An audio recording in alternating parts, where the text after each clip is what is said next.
আসসালামু আলাইকুম বন্ধুরা, কেমন আছো সবাই? আমাদের ননদ ভাবির ইউটিউব চ্যানেলে তোমাদের সবাইকে স্বাগত। সাবস্ক্রাইব করো, লাইক কমেন্ট করে পাশে থেকো। আজকে তোমাদের রেসিপি করে দেখাবো বেগুনের চপ। আমার ভাবি বেগুনটা কাটছে।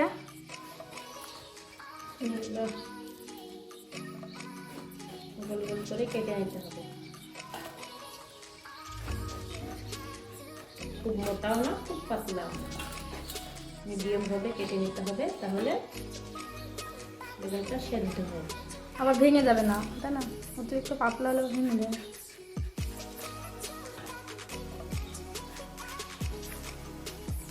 তারপর ধুয়ে নিতে হবে। চলো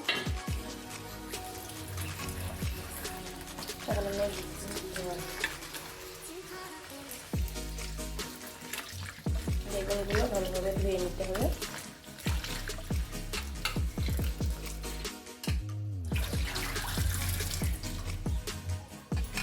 ধোয়া হয়ে গেছে। এবার নুন দিবা, পরিমাণ মতো নুন, হলুদ গুঁড়ো, লঙ্কা গুঁড়ো আর জিরে গুঁড়ো। জিরে গুঁড়ো পরিমাণে কম দিতে হয়।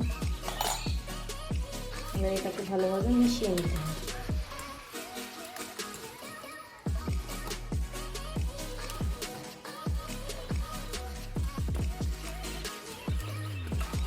রেস্টে রাখতে হবে কত মিনিট, 10 মিনিট মতো।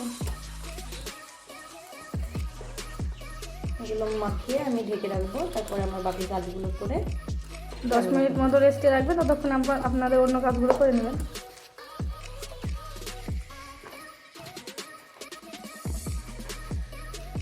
ভালোভাবে মিশিয়ে নিয়ে সবগুলো যেন সমান সমান হয়।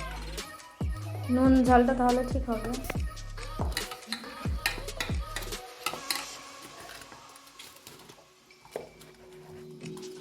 হয়ে গেছে মাখানো। আমরা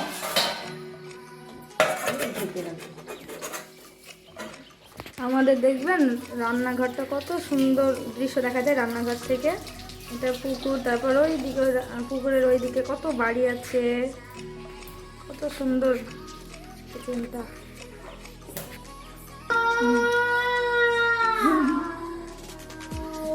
কড়াইয়ে তেল দিবেন, তেলটা একটু বেশি দেবেন, পরে আবার অন্য রান্না খাওয়া যাবে।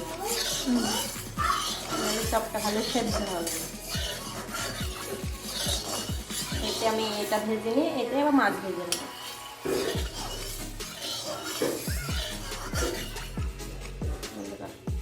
কত সুন্দর নরম নরম হয়ে গেছে। এবার দেবো ভিতরে সব ঝাল মশলাগুলো ঢুকে গেছে।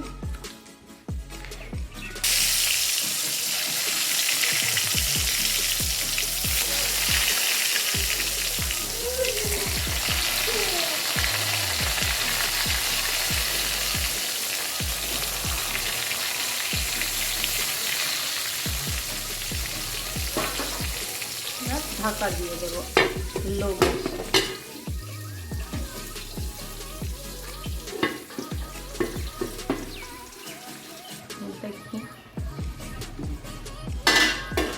হালকা সেদ্ধ হয়ে গেছে, এবার উল্টে দেবো।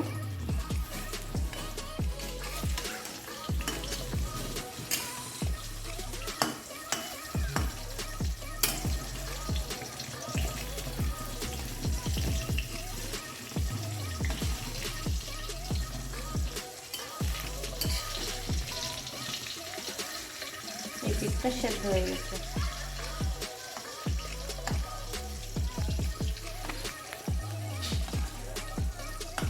আরেকবার দেখি তো, আবার ঢাকা দিয়ে দেবো। হতে থাক। বেড়ে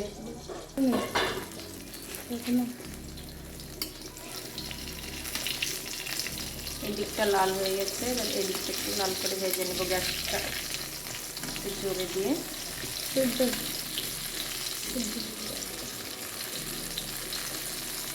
দেখুন কতটা সেদ্ধ হয়েছে, সুন্দর।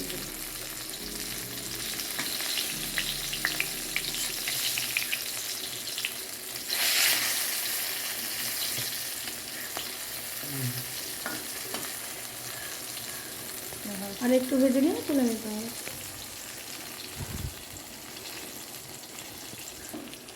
এবার তুলে নেব।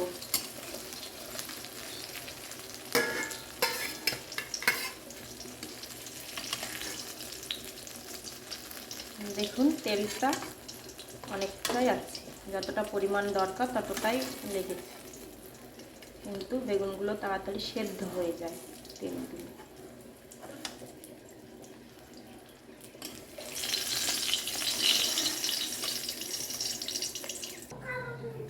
কত সুন্দর সেদ্ধ হয়েছে আর খুব সুন্দর ভাজা হয়েছে। গরম গরম ভাতের সাথে গরম গরম এটা খুব ভালো হবে, খিচুড়ির সাথেও খেতে খুব সুন্দর লাগে। আপনারা এইভাবে একবার দেখবেন বানিয়ে। যদি ভিডিওটি ভালো লাগে, রেসিপিটা ভালো লাগে, তাহলে লাইক, কমেন্ট অ্যান্ড শেয়ার করবেন আর চ্যানেলটি সাবস্ক্রাইব করে দেবেন।